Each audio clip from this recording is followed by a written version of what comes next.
wa rahmatullahi wa barakatuh.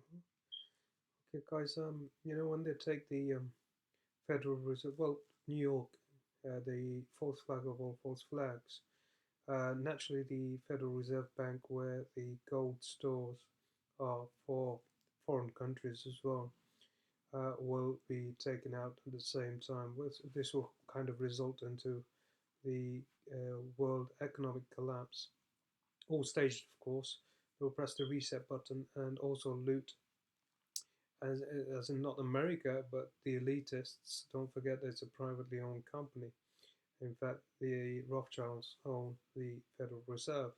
They will basically abscond with the gold reserves of other countries. In other words, their resources, subhanAllah, and blame it on the nuclear attack, and Allah subhanahu wa ta'ala knows best. Today is the 23rd of June, by the way, guys. Anyway, let's take a look at this. Another unique role that the New York Fed plays in the banking system may come as quite a surprise. 5 stories below street level is one of the deepest basements in Manhattan. With just a few turns of the hand wheel, a 90-ton steel cylinder rotates to open an air and watertight vault. Inside is gold. More gold than at Fort Knox. More gold than in any other place in the world. About $70 billion worth.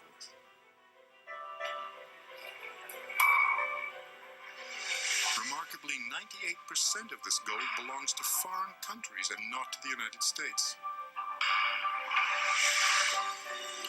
When foreign central banks want to keep their gold in a really secure place, they keep it at the Federal Reserve Bank of New York.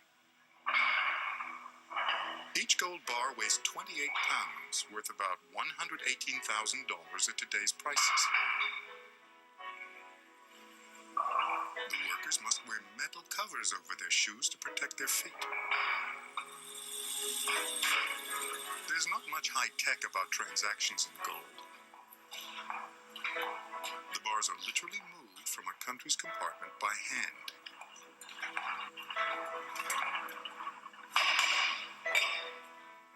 Every time there's a transaction, the bars must be weighed using an old-fashioned mechanical scale. The senior vault custodian confirms all gold transactions. The process may look primitive, but it can measure weights lighter than a single grain of rice.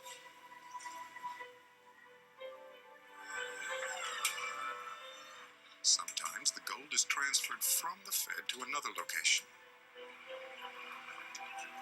That's done by a private security service. But to many of these outside companies, the gold is just another product to be moved.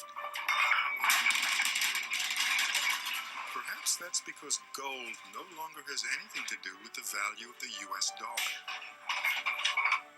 It is the faith in the government of the United States that gives the U.S. currency its value. It's not backed by gold. It's not backed by anything except people's confidence in the United States of America. It is electronic payments, not gold, that are the Fed's future. These are the first pictures ever allowed of the Fed's Network Command Center. Its exact location is kept secret. It's the hub of the electronic payment system called F.F.O.A.F.F. This is the way banks and big institutions pay each other. In the blink of an eye, millions can be transferred from one account to another. It's the fastest form of payment, the cheapest, the safest, and the most important. Every day, almost $2.1 trillion moves through this room. That's almost 50% of all money in the United States.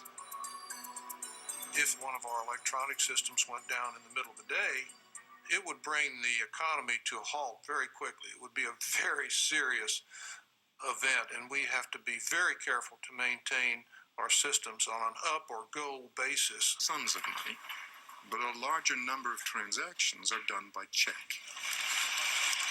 Americans write more check. So there you go. If in the event of something, extenuating in terms of circumstances happens.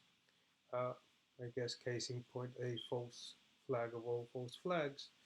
Um, the world economy will collapse. There'll be a domino effect. Will be followed by this. Hence why New York is the only and the probably most prime location if they intended to bring about a world economic collapse as a two-pronged exercise. One is World War III, and the other is the economic collapse that we've kind of postulated will occur deliberately and by design, as we've outlined in the science PDF. This would be the ideal way in which to do it and achieve it. And Allah subhanahu wa ta'ala knows best. Jazakallahu khairan wa ahsanu jazaa for your time. Assalamu alaikum wa rahmatullahi wa barakatuh.